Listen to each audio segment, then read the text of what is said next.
വഖഫ് നിയമ ഭേദഗതിയുമായി ബന്ധപ്പെട്ട നിയമവശങ്ങൾ പരിശോധിക്കേണ്ടതായിട്ടുണ്ട്. പക്ഷേ ഞങ്ങളുടെ നിലപാട് ഇത്തരം കാര്യങ്ങളിൽ നേരത്തെ മുതലേ വ്യക്തതയുള്ളതാണ്. ഇവിടെ വഖഫ് ഭേദഗതി ബിൽ പാസ്സായപ്പോൾ നമ്മുടെ മുനമ്പം പ്രശ്നത്തിന് പരിഹാരമാവും എന്ന് തെറ്റിദ്ധരിപ്പിക്കാനുള്ള ഒരു വലിയ ശ്രമം ഇവിടെ നടന്നുകൊണ്ടിരിക്കുന്നുണ്ട്. ആസൂത്രിതമായി സാമുദായിക സംഘർഷത്തിന് തീക്കോരിയിടാനുള്ള ശ്രമമാണ് ചിലർ നടത്തുന്നത്. മുനമ്പത്തെ വിഷയം ന്യായമായതാണ്, എന്നാൽ അതേസമയം സങ്കീർണവുമാണ്. വർഷങ്ങളായി ഇവിടെ താമസിക്കുന്നവരുണ്ട്. അവരുടെ നിയമപരമായ അവകാശങ്ങൾ സംരക്ഷിക്കുക എന്നുള്ളതാണ് സംസ്ഥാന സർക്കാർ ആഗ്രഹിക്കുന്നത്. അതിൽ സംസ്ഥാന സർക്കാർ പ്രതിജ്ഞാബദ്ധമാണ്. അതിന്റെ പ്രതിവിധിക്കായി എന്ത് ചെയ്യണം, ഇതാണ് സർക്കാർ ഗൌരവമായി ആലോചിച്ചത്. അതിന്റെ ഭാഗമായാണ് ആ കാര്യങ്ങൾ പഠിച്ച് റിപ്പോർട്ട് നൽകുന്നതിനു വേണ്ടി കമ്മീഷനെ സർക്കാർ നിയോഗിച്ചത്. ഇപ്പോൾ ഹൈക്കോടതി സിംഗിൾ ബെഞ്ചിന്റെ വിധി എതിരായെങ്കിലും ഇപ്പോൾ ഡിവിഷൻ ബെഞ്ച് വിധി വന്നു കഴിഞ്ഞിട്ടുണ്ട്. അപ്പോൾ വിധി മുനമ്പം കമ്മീഷന്റെ പ്രവർത്തനങ്ങൾ മുന്നോട്ട് കൊണ്ടുപോകുന്നതിന് തടസ്സമില്ല എന്നതാണ്. അപ്പോൾ അതുവഴി പ്രശ്നപരിഹാരവും സാധ്യമാവുമെന്ന് തന്നെയാണ് പ്രതീക്ഷിക്കുന്നത്. വഖഫ് നിയമ ഭേദഗതി നിയമം വന്നതുകൊണ്ട് അവിടെ ഉന്നയിക്കപ്പെട്ട പ്രശ്നങ്ങൾക്ക് പരിഹാരമാവുന്നില്ല എന്നാണ് കാണേണ്ടത്. ഇപ്പോൾ ബില്ല് അവതരിപ്പിച്ച മന്ത്രി തന്നെ ഇതിന് മുൻകാല പ്രാബല്യമില്ല എന്ന് വ്യക്തമാക്കിയിട്ടുണ്ട്. ഇപ്പോൾ പാസായ ബില്ലിലെ ഏത് ക്ലോസാണ് മുനമ്പത്തെ പ്രശ്നം പരിഹരിക്കുന്നത് എന്നത് ഈ വാദഗതി ഉയർത്തുന്നവരൊന്നും വ്യക്തമാക്കുന്നില്ല. പുകമറ സൃഷ്ടിച്ചുകൊണ്ട് രാഷ്ട്രീയ നേട്ടം വല്ലതും കിട്ടുമോ എന്നാണ് BJP ശ്രമിക്കുന്നത്. ഇക്കാര്യം മുനമ്പം നിവാസികൾക്ക് തന്നെ ബോധ്യപ്പെടും. വഖഫ് ബില്ലും മുനമ്പം വിഷയവും ബന്ധിപ്പിച്ചുള്ള BJPയുടെ വാദങ്ങൾ അവരുടെ രാഷ്ട്രീയ അജണ്ടയാണ് വ്യക്തമാക്കുന്നത്. BJPയുടെ ക്രിസ്ത്യൻ പ്രേമനാടകത്തിലെ ഒരു എപ്പിസോഡ് മാത്രമാണ് ഇവിടെ കാണാൻ കഴിയുന്നത്. വർഗീയ മുതലെടുപ്പിനുള്ള ശ്രമമാണ് മുനമ്പത്തെ മുൻനിർത്തിക്കൊണ്ട് BJP നടത്തുന്നത്. ഇത് ഏറ്റവും കൂടുതൽ തിരിച്ചറിയുന്നത് മുനമ്പം നിവാസികൾ തന്നെയാണ്. നമസ്കാരം, പ്രൈം ഡിബേറ്റിലേക്ക് സ്വാഗതം. രാജ്യത്ത് പുതിയ വഖഫ് നിയമം നിലവിൽ വന്നു. വഖഫ് ഭൂമി തർക്കം പരിഹരിക്കാനും കോടതികൾക്ക് ഇടപെടാനും പറ്റിയ വിധത്തിൽ സമഗ്രമായ മാറ്റം. സംസ്ഥാനത്ത് കത്തി നിൽക്കുന്ന മുനമ്പം വിഷയം പരിഹരിക്കാൻ നിയമത്തിന് ശക്തിയുണ്ടെന്ന് കത്തോലിക്ക സഭയും BJPയും. മുനമ്പത്ത് സമരം ചെയ്യുന്നവരും പ്രതീക്ഷയോടെ കാത്തിരിക്കുന്നു. വിജ്ഞാപനം കാത്തിരുന്നവർ ഉടൻ തന്നെ സർക്കാരിനെ കണ്ട് റവന്യൂ അവകാശങ്ങൾ കിട്ടാൻ നിവേദനം നൽകും. അതായത് വഖഫ് നിയമം നടപ്പാക്കണമെന്ന് സർക്കാരിനോട് ആവശ്യപ്പെടും. എന്നാൽ നിയമത്തിൽ മുനമ്പത്തെ വഖഫ് തർക്കം പരിഹരിക്കാൻ ഒന്നുമില്ലെന്നാണ് ഇപ്പോൾ മുഖ്യമന്ത്രി പറയുന്നത്. ഏത് വകുപ്പ് പ്രകാരം പരിഹരിക്കാമെന്ന് മുഖ്യമന്ത്രിയുടെ വെല്ലുവിളി. ജുഡീഷ്യൽ കമ്മീഷൻ നടത്തുന്ന പരിശോധനയാണ് സർക്കാരിന്റെ ആയുധം. വഖഫ് നിയമം തിരുത്തിയിട്ടും മുനമ്പം പരിഹാരം അകലെയോ? പ്രൈം ഡിബേറ്റ് ചർച്ച ചെയ്യും.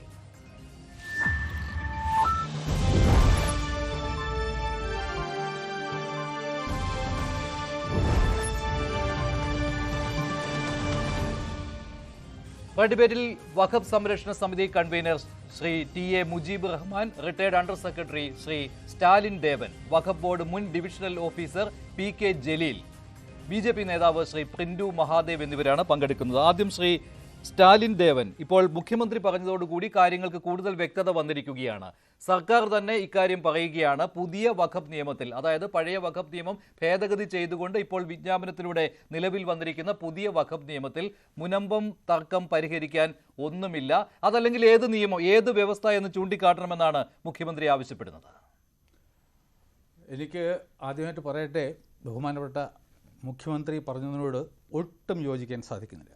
കാരണം കഴിഞ്ഞ 10 മാസമായിട്ട് ഞാൻ ഈ മുനമ്പത്തെ വിഷയം ഒരു അക്കാഡമിക് ഇൻട്രസ്റ്റിൽ പഠിച്ചു വരുന്ന ഒരു വ്യക്തിയാണ്. അല്ലാതെ ഈ വഖഫ് ഭേദഗതി നിയമം വന്നതിന് ശേഷം മാത്രം അതിനെക്കുറിച്ചിട്ട് പഠിച്ച ഒരു വ്യക്തി അല്ല. വളരെ വ്യക്തമായിട്ടുള്ള ഒരു നിർദ്ദേശം ഈ പുതിയ ആക്ടിൻ്റെ സെക്ഷൻ 2A പുതിയൊരു പ്രൊവിഷനാണ് വന്നിരിക്കുന്നത്. അതിനെ നമ്മുടെ നാട്ടിലുള്ള ആൾക്കാർ ഏതെങ്കിലും പ്രിജുഡൈസോടുകൂടി ഒരു മുൻധാരണയോട് കൂടിയിട്ടാണ് അതിനെ വിവർത്തനം ചെയ്ത് വരുന്നത്. എന്നാൽ എന്നെ സംബന്ധിച്ച് ഞാൻ ഈ വിഷയത്തെ കാണുന്നത് ഒരു രാഷ്ട്രീയപരമായിട്ടോ മതപരമായിട്ടോ അല്ല. ഇനി വളരെ വ്യക്തമായി ഞാൻ ഇത് നിയമം പറഞ്ഞു കഴിഞ്ഞാൽ ആൾക്കാർക്ക് മനസ്സിലാക്കാൻ വളരെ ബുദ്ധിമുട്ടായിരിക്കാം. അതുകൊണ്ട് ഞാൻ ചെറിയൊരു കഥ പോലെ പറയാം. അതായത് 3 കൂട്ടുകാരുണ്ടായിരുന്നു. അതിൽ 2 പേര് മുസ്ലിമുകളും ഒരാൾ ഹിന്ദുവും ആയിരുന്നു. അവർ 3 പേര് തീരുമാനിക്കുന്നു നമുക്ക് ചേർന്നിട്ടല്ല ഒറ്റയ്ക്ക് പ്രത്യേകം ഓരോ വഖഫുകൾ ഉണ്ടാക്കാം. നമുക്കറിയാം ഈ പുതിയ ആക്ട് നിലവിൽ വരുന്നതിന് മുമ്പ് ഒരു ഹിന്ദുവിനോ ക്രിസ്ത്യാനിക്കോ ആർക്ക് വേണമെങ്കിലും എനി ഓൺ ക്യാൻ എന്നാണ് അതിലെഴുതിയിരുന്നത് ഒരു വഖഫ് ഉണ്ടാക്കാം. അപ്പോൾ നമ്മുടെ മുസ്ലിം സുഹൃത്ത് എന്ത് ചെയ്തു എന്ന് വെച്ചാൽ ഒരു വഖഫ് ഉണ്ടാക്കി ഒരു മുത്തവല്ലിയെ ഏൽപ്പിച്ചു. അപ്പോൾ ഈ ഇസ്ലാമിക് ജൂറിസ്പ്രുഡൻസ് അനുസരിച്ചിട്ട് മുത്തവല്ലി മീൻസ് എ പേഴ്സൺ, ഒരു വ്യക്തിയെ മുത്തവല്ലിയായിട്ട് അപ്പോയിൻറ്റ് ചെയ്തു ഏൽപ്പിച്ചു. ഒരു വഖഫ് ആയി. രണ്ടാമതായിട്ട് അടുത്തൊരു മുസ്ലിം വന്നിട്ട് തൻ്റെ വഖഫ് ഒരു സൊസൈറ്റിക്ക്, അതായത് ഫോർ എക്സാമ്പിൾ ഈ നമ്മുടെ ഫറൂഖ് കോളേജ് പോലെ 1860 സൊസൈറ്റീസ് രജിസ്ട്രേഷൻ ആക്ടിനടിയിൽ അദ്ദേഹം അതിനെ അങ്ങ് രജിസ്റ്റർ ചെയ്തു. മൂന്നാമത് വന്നിട്ട് ഒരു ഹിന്ദു, അദ്ദേഹം തൻ്റെ വഖഫിനെ ഇതുപോലെ തന്നെ ഒരു സൊസൈറ്റിക്ക് കൈമാറി. അങ്ങനെ ഇരിക്കെ നമ്മുടെ മുസ്ലിം വ്യക്തി ഒരു കേസ് ആയിട്ട് ബന്ധപ്പെട്ട് അദ്ദേഹത്തിൻ്റെ വഖഫ് ഒരു വഖഫാണെന്ന് ബഹുമാനപ്പെട്ട സുപ്രീം കോടതിയുടെ ഭരണഘടനാ ബെഞ്ച് വിധിച്ചു എന്ന് വിചാരിക്കുക. അതിനപ്പുറം ഒരു കോടതി നമ്മുടെ നാട്ടിൽ ഇല്ല. അതങ്ങനെ നിൽക്കട്ടെ. ഹിന്ദു അതിലും ഒരു കേസുണ്ടായി. അതും ഭരണഘടനാ ബെഞ്ച് തന്നെ വിധിച്ചു ഇതൊരു വഖഫ് ആണ്. ഈ ഒരു ബാക്ക്ഗ്രൗണ്ടിലാണ് നമ്മൾ ഈ വിഷയത്തെ ഈ 2A അടിയിൽ പരിശോധിക്കേണ്ടത്. അപ്പോൾ ഈ പുതിയ നിയമം വരുമ്പോൾ ഒരു മുസ്ലിം ഒരു മുത്തവല്ലിയെ അപ്പോയിൻറ്റ് ചെയ്തുകൊണ്ടുണ്ടാക്കിയ വഖഫ് ആക്ടിൻ്റെ പരിധിക്ക് അകത്തായിരിക്കും, ഒരു സംശയവുമില്ല. കാരണം അത്തരം വഖഫുകൾക്ക് വേണ്ടിയിട്ടാണ് ഈ വഖഫ് ആക്ട് നിലവിൽ വന്നത് തന്നെ. അടുത്തതായിട്ട് ഈ ഒരു മുസ്ലിം സൊസൈറ്റിക്ക് കൊടുത്തല്ലോ, അതിൽ സുപ്രീം കോടതി പറഞ്ഞിട്ടുമുണ്ട് ഇതൊരു വഖഫ് ആണ്. ഇവിടെ എല്ലാവരും ചാനൽ ചർച്ചയിലൊക്കെ പറയുന്നത് ഈ ഭേദഗതിയോടുകൂടി ആ ജഡ്ജ്മെൻറ്റേ ഇല്ലാതാവുമെന്നാണ്.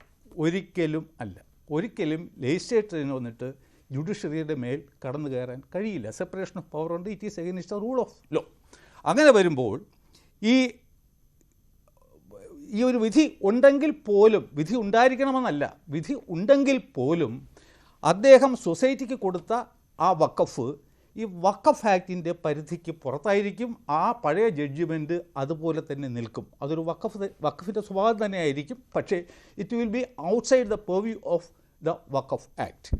അതേപോലെ തന്നെയാണ് ഹിന്ദുവിനും ഒരു ഭരണഘടനാ ബെഞ്ച് പറഞ്ഞിട്ടുണ്ട് ഇതൊരു വഖഫാണെന്ന്. പക്ഷേ അത് വഖഫ് ആക്ടിന് അടിയിൽ തന്നെ നിലനിൽക്കും. ഒരേപോലെയാണ് ഹിന്ദു മുസ്ലിം.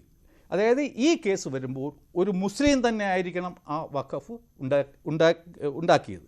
അതുപോലെ മുസ്ലിം മതപരമായിട്ടുള്ള റിലീജിയസ് പയസ് ആൻഡ് ചാരിറ്റബിൾ പർപ്പസിന് വേണ്ടി ആയിരിക്കണം മാറ്റി വച്ചത്. പക്ഷേ അവിടെ ഒരു കാര്യമുള്ളത്, ഈ വഖഫ് ബോർഡിൻ്റെ വഖഫ് രജിസ്റ്ററിൽ ഈ ഭൂമി ഉണ്ടെങ്കിൽ, ഈ ഭൂമി ഓൾറെഡി ആ രജിസ്റ്ററിൽ എത്തിയിട്ടുണ്ടെങ്കിൽ, പിന്നെ അവിടെ ഈ ട്രസ്റ്റിന് നേരത്തെ കൊടുത്ത ഭൂമിയാണെങ്കിൽ പോലും ഈ വഖഫ് ആക്ടിൻ്റെ ഭേദഗതി 2A പ്രകാരം അവിടെ അത് വഖഫ് അല്ലാതായി മാറുകയില്ലല്ലോ. അതാണ് അവിടെ സംശയമാണ് അവിടെ ഉള്ളത്. ആ സംശയം ഇതൊരു വഖഫ് ബോർഡിൻ്റെ തീരുമാനമാണല്ലോ. വഖഫ് ബോർഡിൻ്റെ തീരുമാനമാണ്. വഖഫ് ബോർഡ് വന്നിട്ട് ഒരു ബോഡി കോർപ്പറേറ്റ് മാത്രമാണ്. അതായത് ഒരു കമ്പനി അല്ലെങ്കിൽ കോർപ്പറേഷന് തത്തുല്യമായ യോഗ്യതയുള്ള ഒരു സ്ഥാപനം. അതിൻ്റെ ഡിസിഷൻ ആണ് ഇപ്പോൾ പ്രശ്നമെന്ന് പറയുന്നുവെങ്കിൽ my question is that supreme കോടതിയുടെ ഭരണഘടനാ ബെഞ്ച് പറഞ്ഞിട്ടുണ്ടെങ്കിൽ പോലും ഇത് വഖഫ് ആക്ടിൻ്റെ പരിധിക്ക് വെളിയിൽ ആകും എന്ന് പുതിയ നിയമം പാർലമെൻറ്റ് പാസ്സാക്കിയ സ്ഥിതിക്ക് ഈ വെറും ഒരു വഖഫ് ബോർഡ് പറഞ്ഞതുകൊണ്ട് അതല്ലാതാകും. പക്ഷേ ഈ നിയമ ഭേദഗതിയിൽ ഈ വഖഫ് ആയിട്ട് രജിസ്റ്റർ ചെയ്തിരിക്കുന്ന ഭൂമി അവിടെ ഈ മുൻകാല പ്രാബല്യം അതിന് കിട്ടില്ല എന്നുള്ളതുണ്ടല്ലോ. ഈ വഖഫ് രജിസ്റ്ററിൽ കയറിയ ഭൂമിയെ പറ്റിയാണ് ഞാൻ പറയുന്നത്. അവിടെ ഒരു തർക്കം ഉണ്ടാകുന്ന ഒരു സാഹചര്യം ഇനിയില്ല. കാരണം അത് ഈ നിയമം ഭേദഗതി ചെയ്യപ്പെട്ടതിന് മുൻപുണ്ടായതാണ്. അതല്ല, ഇതിവിടെ വഖഫാണോ അല്ലേ എന്നുള്ള ക്വസ്റ്റ്യൻ വരുന്നില്ല. ഇതിൻ്റെ വഖഫ് ആക്ടിൻ്റെ പരിധിക്കകത്ത് വരുമോ പുറത്തു പോകുമോ എന്നുള്ള മാത്രമാണ് ക്വസ്റ്റ്യൻ. വഖഫായിട്ട് തന്നെ നിലനിൽക്കും, വഖഫിൻ്റെ സമാനമായ രീതിക്ക് നിലനിൽക്കും.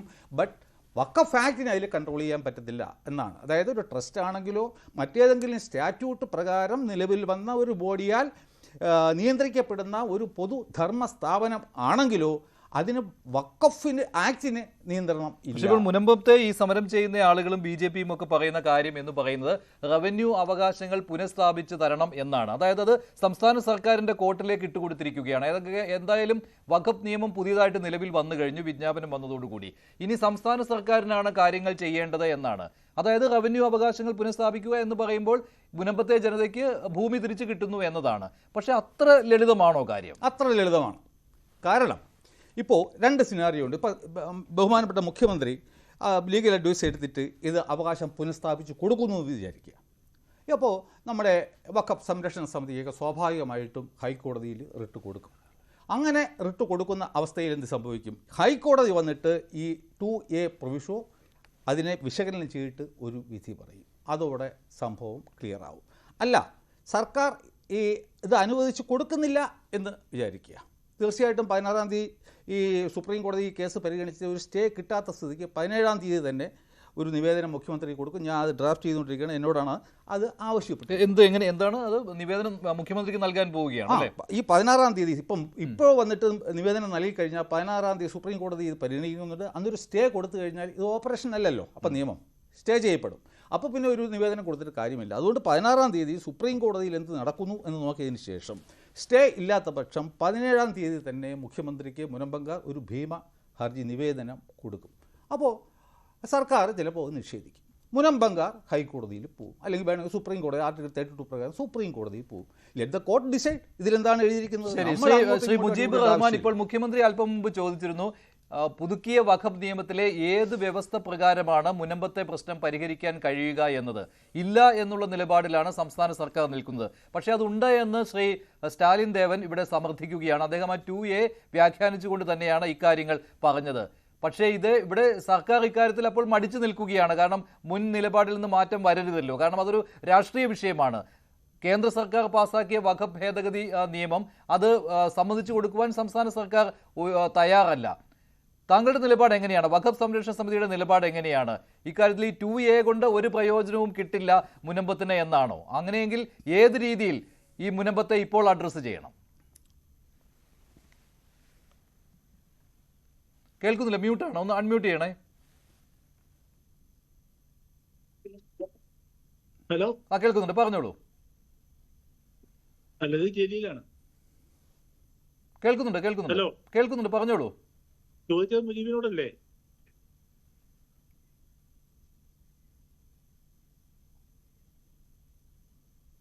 ജലീലാണ്.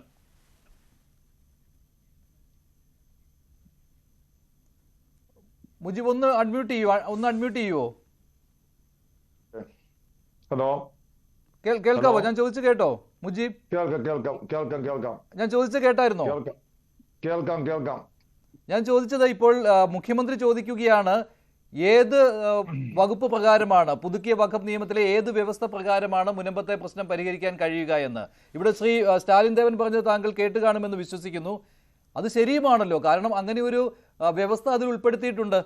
അത് ജോയിന്റ് പാർലമെന്ററി കമ്മിറ്റിക്ക് പോയതിന് ശേഷമാണ് ഈ വ്യവസ്ഥ ഉൾപ്പെടുത്തിയത്. അത് മുനമ്പത്തെ സഹായിക്കാനും കൂടിയാണെന്നാണ് ഇവർ വിശ്വസിക്കുന്നത്. മുനമ്പം ജനതയും അങ്ങനെ വിശ്വസിക്കുന്നു. ഞാൻ നേരത്തെ ജനം ചാനലിൽ ചർച്ചയിൽ പങ്കെടുക്കുന്ന സമയത്ത് അന്ന് ചർച്ചയിൽ പങ്കെടുത്തിരുന്നത് സ്റ്റാൻലിൻ ദേവനും അതേപോലെ തന്നെ PC ജോർജിന്റെ മകൻ ഷോൺ ജോർജുമാണ്.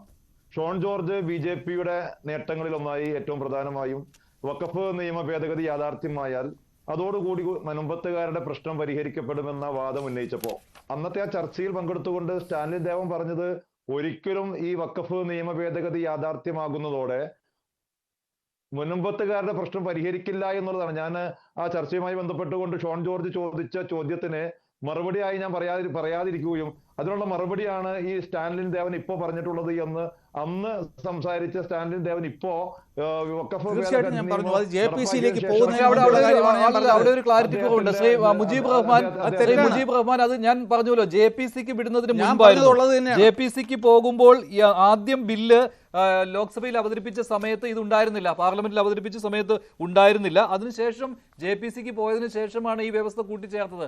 അതാണ് ഞാൻ പ്രത്യേകം എടുത്തു പറഞ്ഞത്. അത് വഖഫ് അമെൻഡ്മെന്റ് ബില്ലിൽ അണ്ടർലൈൻ ചെയ്ത് ചേർത്തിട്ടുമുണ്ട്, ബോൾഡ് ലെറ്ററിൽ അണ്ടർലൈൻ ചെയ്ത് ചേർത്തിട്ടുമുണ്ട്. മുൻപത്ത് സമരം ചെയ്യുന്ന സാധാരണക്കാരെ സംബന്ധിച്ചിടത്തോളം ഇവിടെ അവർക്ക് നിയമോപദേശം കൊടുക്കുന്ന സ്റ്റാൻലിൻ ദേവൻ ഉൾപ്പെടെ, അതല്ലെങ്കിൽ ഇവിടുത്തെ രാഷ്ട്രീയ നേതൃത്വങ്ങൾ ഉൾപ്പെടെ, ഇവിടുത്തെ ഗവൺമെന്റ് സംവിധാനങ്ങൾ, കേന്ദ്ര സർക്കാരുകൾ, സംഘപരിവാർ ഉൾപ്പെടെയുള്ളവർ അവരെ പറ്റിച്ചുകൊണ്ടിരിക്കുകയാണ്. കാരണം അവർക്ക് മോഹനസുന്ദര വാഗ്ദാനങ്ങൾ കൊടുത്തുകൊണ്ട് ഒരു വിഭാഗം, നമുക്കറിയാം നിയമപരമായി സംസാരിക്കേണ്ട സർക്കാർ സംവിധാനങ്ങൾ തന്നെ, സർക്കാർ സംവിധാനത്തിന്റെ ഭാഗമായ കേരളത്തിലെ ഭരണം നടത്തുന്ന ഇടതുപക്ഷ ജനാധിപത്യ മുന്നണിയുടെ ആ നേതൃത്വം കൊടുക്കുന്ന പ്രസ്ഥാനത്തിന്റെ എറണാകുളം ജില്ലാ സെക്രട്ടറി ഉൾപ്പെടെയുള്ളവർ മുനമ്പത്തുകാരുടെ മുന്നിൽ ചെന്നുകൊണ്ട് അവിടെ രാഷ്ട്രീയ വിശദീകരണ യോഗം നടത്തിക്കൊണ്ട് മുനമ്പത്തേത് വഖഫ് ഭൂമി അല്ല എന്ന് പറയുന്നു. അതേപോലെ തന്നെ പ്രതിപക്ഷ നേതാവ് ഉൾപ്പെടെയുള്ളവർ ആ മുനമ്പത്തുകാരുടെ മുന്നിൽ ചെന്ന് പറയുന്നു, ഇത് നിങ്ങൾ കാലാകാലങ്ങളായിട്ട് ഇവിടെ താമസിച്ച ഭൂമിയാണ്, ഇത് നിങ്ങൾക്ക് അവകാശപ്പെട്ട ഭൂമിയാണ്, ഈ ഭൂമി വഖഫല്ല വഖഫല്ല വഖഫല്ല എന്ന് പറഞ്ഞുകൊണ്ട് അവരുടെ ആ സിമ്പതി പിടിച്ചു വാങ്ങുവാനും അവരുടെ വോട്ട് ബാങ്കിൽ കണ്ണു നട്ടുകൊണ്ടുള്ള രാഷ്ട്രീയ നേട്ടങ്ങൾക്ക് വേണ്ടിയുള്ള ഇടപെടലുകൾ നടത്തുന്നു. സംസ്ഥാന ഗവൺമെന്റ് ആ രീതിയിൽ സംസാരിക്കുന്നു. കേന്ദ്ര ഗവൺമെന്റിനെ സംബന്ധിച്ചിടത്തോളം ഇവിടെ രാഷ്ട്രീയപരമായിട്ടുള്ള നേട്ടങ്ങൾ ഉണ്ടാക്കാൻ വേണ്ടി ഏറ്റവും കൂടുതൽ ശ്രമിക്കുന്നത് സംഘപരിവാറാണ്. സംഘപരിവാർ നിലവിൽ മുനമ്പത്ത് വഖഫ് ഭേദഗതി നിയമം നടപ്പിലാക്കുന്നതോടുകൂടി അവിടെ ഞങ്ങളുടെ കിടപ്പാടം സംരക്ഷിക്കുന്നതിന് വേണ്ടി സമരം ചെയ്യുന്നു എന്ന് പറഞ്ഞ ആ സമരസമിതി പിന്നീട് നാം കാണുന്നത് വഖഫ് നിയമത്തിനെതിരെ സംസാരിക്കുന്നതും വഖഫ് ബോർഡിനെതിരെ സംസാരിക്കുന്നതും മുസ്ലിം സമുദായത്തെ സംബന്ധിച്ചിടത്തോളം അവർ നിസ്കാരത്തെ പോലെ, നോമ്പിനെ പോലെ, സക്കാത്തിനെ പോലെ, അവരുടെ ഇസ്ലാമിക നിയമങ്ങൾ പോലെ തന്നെ വഖഫ് എന്ന ആ പരിപാലനമായിട്ടുള്ള ആ നിയമത്തെ അവർ നോക്കിക്കാണുന്ന ആ നിയമത്തെ ആ സമരസമിതിയുടെ ഉത്തരവാദിത്തപ്പെട്ടവർ ചാക്കിൽ കെട്ടുന്നു, കടലിൽ തള്ളുന്നു, കത്തിക്കുന്നു. അത്തരത്തിലുള്ള സാഹചര്യങ്ങൾ ഉണ്ടാവുകയും പിന്നീട് ആ സമരത്തിന്റെ മുദ്രാവാക്യം തന്നെ മാറി. അവിടെ ഞങ്ങളുടെ കിടപ്പാടം സംരക്ഷിക്കുക എന്ന മുദ്രാവാക്യത്തിൽ നിന്ന് മാറിക്കൊണ്ട് അവിടുത്തെ സംഘപരിവാർ അവരോട് പറഞ്ഞുകൊടുത്ത നിങ്ങളുടെ പ്രശ്നം പരിഹരിക്കപ്പെടണമെങ്കിൽ വഖഫ് ഭേദഗതി നിയമം നടപ്പാക്കുന്നതിലൂടെ മാത്രമേ നിങ്ങളുടെ പ്രശ്നം പരിഹരിക്കുകയുള്ളൂ എന്ന് ആ പാവങ്ങളെ പറഞ്ഞ് പറ്റിച്ച് അവസാനം അവരുടെ മുദ്രാവാക്യം തന്നെ മാറ്റിക്കൊണ്ട്, പക്ഷേ ഇപ്പോൾ അവരും അത് അംഗീകരിച്ചിട്ടുണ്ട്. അവര് ഈ നിയമം അരച്ചു കലക്കി കുടിച്ച ആളുകളാണ്. അല്ല, അവരോടൊപ്പമുള്ളവർ ഈ നിയമം അരച്ചു കലക്കി കുടിച്ചവരാണ്. കാരണം അവർ വർഷങ്ങളായിട്ട് ഇതിനു വേണ്ടിയുള്ള പോരാട്ടത്തിലായിരുന്നു. ഇപ്പോൾ വഖഫ് ഭേദഗതി നിയമം വന്നപ്പോഴും അവരത് വിശ്വസിക്കുകയാണ്. അവരോടൊപ്പമുള്ള കത്തോലിക്ക സഭയും ഇക്കാര്യം പറയുന്നുണ്ട്, അവരത് വിശ്വസിക്കുകയും ചെയ്യുന്നുണ്ട്. പക്ഷെ ഇത് നടപ്പിലാക്കേണ്ടത് ആരാണ്? നടപ്പിലാക്കേണ്ടത് സംസ്ഥാന സർക്കാരാണ്. വഖഫ് നിയമം കേന്ദ്ര സർക്കാർ പ്രാബല്യത്തിൽ കൊണ്ടുവന്നു, പക്ഷെ അത് നടപ്പിലാക്കി കാണിക്കേണ്ടത് സംസ്ഥാന സർക്കാരാണ്. പക്ഷെ സംസ്ഥാന സർക്കാരിന്റെ നിലപാട് വേറെയാണ്, ഞങ്ങൾ ഈ നിയമത്തിന് എതിരാണെന്നാണ്. അവർക്ക് നിയമോപദേശം കൊടുക്കുന്നത് സ്റ്റാൻലിൻ ദേവൻ ഉൾപ്പെടെയുള്ള ആളുകളാണ്. നിലവിലൊരു സാഹചര്യത്തിൽ എന്നെ സംബന്ധിച്ചിടത്തോളം ഞാൻ ചർച്ചകളിൽ സൂചിപ്പിക്കാറ്, ഞാൻ അഭിഭാഷകനല്ല, ഞാനൊരു നിയമപണ്ഡിതനും അല്ല. സ്റ്റാൻലിൻ ദേവനെ പോലെ വലിയ നിയമപണ്ഡിതനാണ് എന്ന് ഇതിനെക്കുറിച്ചൊക്കെ പഠിച്ചു എന്നൊക്കെ പറയുന്ന ആളുകളെ സംബന്ധിച്ചിടത്തോളം ഇവിടെ നിയമപണ്ഡിതന്മാരുണ്ട്, ഇവിടെ അഭിഭാഷകരുണ്ട്, ഇവിടെ ഇതുമായി പഠിച്ചിട്ടുള്ള ആളുകളുണ്ട്.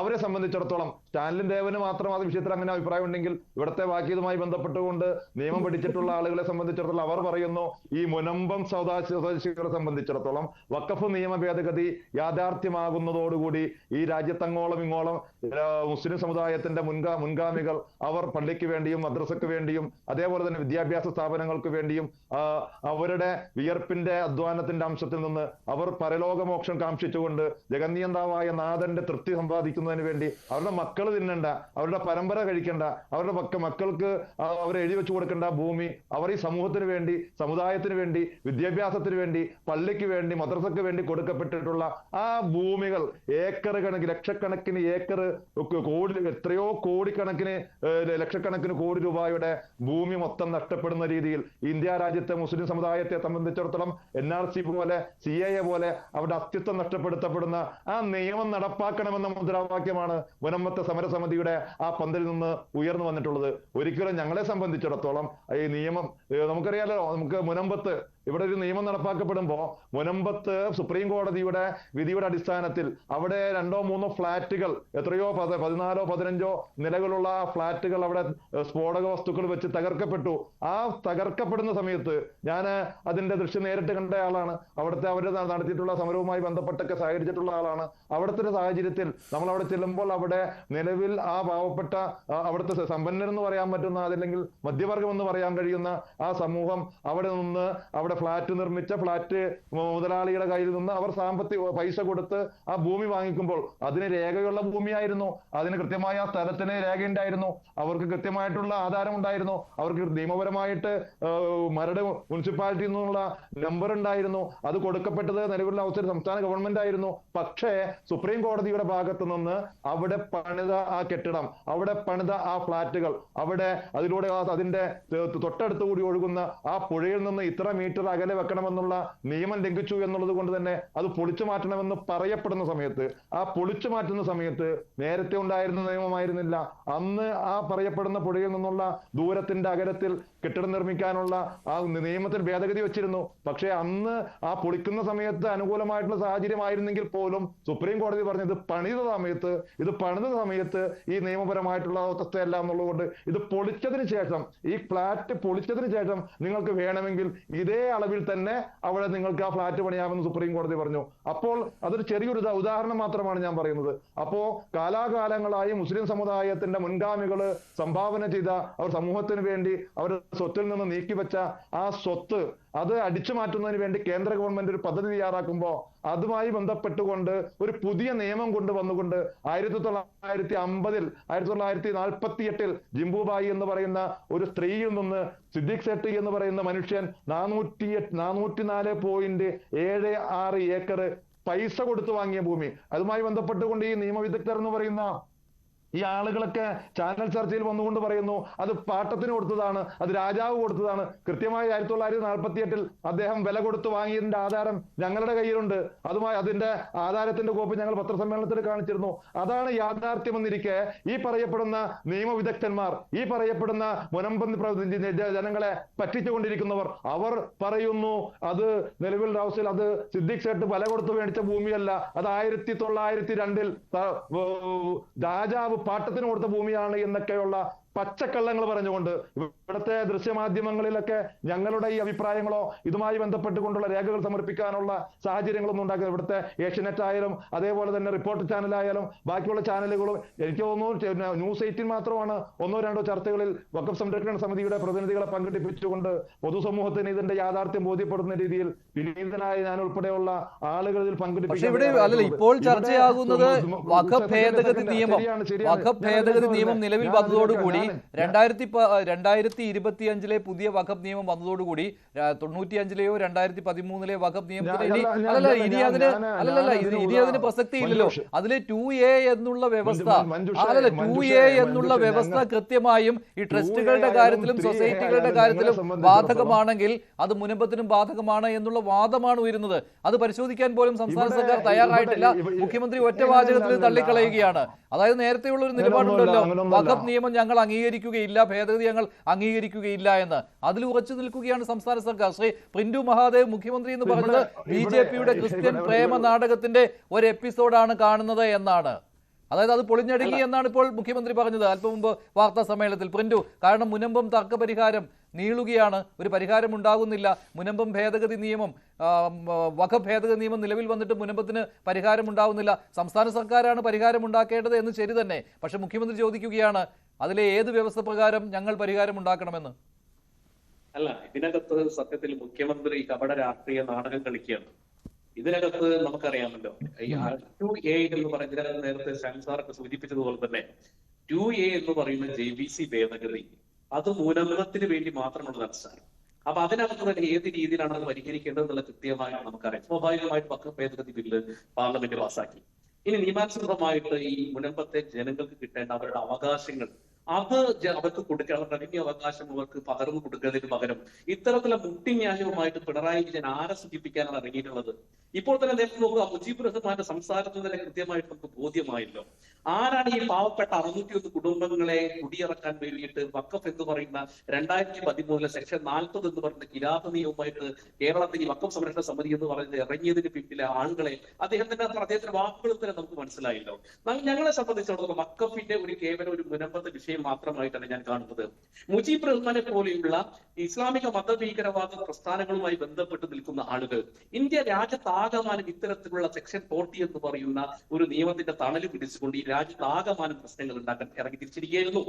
ആ ഇറങ്ങിത്തിരിച്ച പ്രശ്നങ്ങൾക്കുള്ള ശാശ്വതമായിട്ടുള്ള ഒരു പരിഹാരമാണ് നരേന്ദ്രമോദി സർക്കാർ വളരെ ഭംഗിയായി ചെയ്തത്. ഞങ്ങളൊരു വോട്ട് ബാങ്ക് രാഷ്ട്രീയത്തിനോ 600 ഒരു കാര്യം സൂചിപ്പിക്കാനുള്ളത്, നമ്മൾ ചർച്ച ചെയ്യുന്നത് ഈ ചർച്ചയിൽ പങ്കെടുക്കുന്ന ആളുകളെ രാജ്യദ്രോഹികളായിട്ടും തീവ്രവാദികളായിട്ടും താങ്കൾ വലിയ മതേതര പ്രസ്ഥാനത്തിന് ഇന്ത്യയിലെ ഏറ്റവും വലിയ ജനാധിപത്യ മതേതരത്വ പ്രസ്ഥാനത്തിന്റെ വക്താവാണ്. താങ്കൾ സംസാരിച്ചോ ഞാൻ സൂചിപ്പിക്കാൻ, താങ്കൾ RSS എന്ന് പറയുന്ന ഏറ്റവും മഹത്തായ പ്രസ്ഥാനത്തിന്റെ ഏറ്റവും സമാധാനപരമായി പ്രവർത്തിക്കുന്ന പ്രസ്ഥാനത്തിന്റെ പ്രതിനിധിയാണ് സംസാരിച്ചോ. വ്യക്തികളെ ആക്ഷേപിക്കലും രാജ്യദ്രോഹികളാക്കലുമല്ല. മുസ്ലിം ആയി കഴിഞ്ഞാൽ രാജ്യദ്രോഹിയാണ്. താങ്കൾ വിഷയം സംസാരിക്കുക, മറ്റുള്ളവർ നിങ്ങളുടെ സ്വഭാവം എന്താണെന്ന് സംസാരത്തിനിടക്ക് മുനമ്പം വിഷയം പറയുമ്പോൾ ഈ ചർച്ചയിൽ പങ്കെടുക്കുന്ന മുജീബ് റഹ്മാൻ എന്ന് പറയുന്ന എന്നെ കുറിച്ച് നിങ്ങൾ വളരെ ഞാൻ താങ്കളെ കുറിച്ച് താങ്കൾ പ്രവർത്തിക്കുന്ന പ്രസ്ഥാനത്തെ കുറിച്ച് താങ്കൾ നടത്തുന്ന പ്രവർത്തനത്തെ കുറിച്ച് ഞാൻ സംസാരിച്ചിട്ടില്ല. കാരണം അങ്ങനെ ടച്ച് ചെയ്ത് പോകുന്നത് ശരിയല്ലല്ലോ. താങ്കൾ ഏത് പ്രസ്ഥാനത്തിൽ പ്രവർത്തിക്കുന്ന ആളായാലും സംസാരത്തിൽ മാന്യത പുലർത്തുക. ആട്ടിയിറക്കാൻ വേണ്ടി ഒരു മതത്തിന്റെ കിരാതം ഉപയോഗിച്ചുകൊണ്ട് നിങ്ങളാണ് വന്നിട്ടുള്ളത്, നിങ്ങളെപ്പെട്ട ആളുകൾ വന്നിട്ടുള്ളത്. ഒരു വ്യക്തി പൈസ കൊടുത്ത് വാങ്ങിച്ച് ഒരു സ്ഥാപനത്തിന് 1950 വഖഫ് ചെയ്ത ഭൂമി കിരാതമായിട്ടുള്ള നിയമമാണ്. അതിനെ സംസാരിച്ചില്ല. ഒരാൾ വഖഫിനെ കുറിച്ച് പറയുന്നുണ്ടല്ലോ, വ്യവസ്ഥാപിതമായിട്ട് വഖഫ് ചെയ്യാൻ വ്യവസ്ഥയുണ്ടോ? നിങ്ങളത് പറയും. വഖഫ് ചെയ്യുന്ന സമയത്തെ സംബന്ധിച്ചിടത്തോളം ഈ പറയപ്പെടുന്ന മുനമ്പം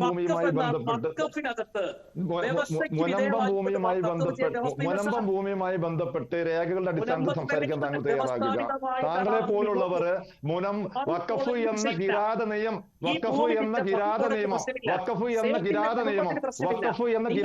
എന്ന് താങ്കൾ പറഞ്ഞുകൂടി. താങ്കൾക്ക് വഖഫിനെ കുറിച്ചുള്ള താങ്കളുടെ നിലപാട് ഞങ്ങൾക്ക് ബോധ്യമുണ്ട്. താങ്കൾക്ക് പിന്നെ എന്ന് പറയുന്ന കിരാത നിയമം അതിനെ ഞങ്ങൾ ബോധ്യപ്പെടുത്തി തരണം ആവശ്യമില്ല. കിരാത നിയമം എന്ന് പറയുന്ന വഖഫ് എന്ന് താങ്കൾ അത് കേന്ദ്ര സർക്കാരിന്റെ നിലപാട് കൂടിയാണ് ശ്രീ മുജീബ് റഹ്മാൻ. കേന്ദ്ര സർക്കാർ അവിടെ കിരൺ റിജിജു അന്ന് വഖഫ് അമെന്റ്മെന്റ് ബില്ല് അവതരിപ്പിച്ചുകൊണ്ട് തന്നെ പറഞ്ഞത് ഡ്രാക്കോണിയൻ ലോ എന്നാണ് പഴയ വഖഫ് നിയമത്തെ. അത് ഞങ്ങൾ മാറ്റുന്നു, ഞങ്ങൾ തിരുത്തുന്നു എന്നുള്ളതാണ് പറഞ്ഞത്. ശരി, ഈ പറയപ്പെടുന്ന കേന്ദ്ര ഗവൺമെന്റിന്റെ പ്രതിനിധികള് ഇന്ത്യ രാജ്യത്ത് സ്വാതന്ത്ര്യ സമരത്തിന് പങ്കെടുത്ത സ്വാതന്ത്ര്യ സമര സേനാനികളോ അതല്ലെങ്കിൽ ഈ അവർ BJPയുടെ RSSന്റെ പ്രതിനിധികളാണല്ലോ. അവർക്ക് അങ്ങനെയല്ലേ പറയാൻ പറ്റുള്ളൂ. രാജ്യത്തിന്റെ പ്രധാനമന്ത്രിയും രാജ്യത്തിന്റെ ആഭ്യന്തരമന്ത്രിയും ഈ ചാനൽ ചർച്ചയിൽ പങ്കെടുക്കുന്ന സഹോദരൻ ഉൾപ്പെടെയുള്ളവർ, അവരെ സംബന്ധിച്ചിടത്തോളം അവർ RSSന്റെയും BJPയുടെയും ജനപ്രതിനിധികളൊക്കെ ആയിട്ട് വന്നിട്ടുള്ള ആളുകളാണ്. അവരെ സംബന്ധിച്ചിടത്തോളം ഇസ്ലാമിനെ കുറിച്ചും അവർക്ക് സക്കാത്തിനെ കുറിച്ചും ഈ പറയപ്പെടുന്ന എല്ലാത്തിനെ കുറിച്ചും അവർക്ക് ഉള്ള അഭിപ്രായം ഇത് തന്നെയായിരിക്കും. അപ്പൊ അവർക്ക് മറുപടി പറഞ്ഞ് അവരെ ബോധ്യപ്പെടുത്തി വഖഫ് എന്നത് പരിപാലനമായിട്ടുള്ള നിയമമാണെന്ന് അദ്ദേഹത്തോടൊന്നും പറഞ്ഞ് എനിക്കൊരു കാര്യം പറയാനുള്ളത് മുനമ്പത്തെ വിഷയം പറയുമ്പോൾ പറഞ്ഞോ പറഞ്ഞോളൂ. അല്ല ഞാൻ പറയട്ടെ.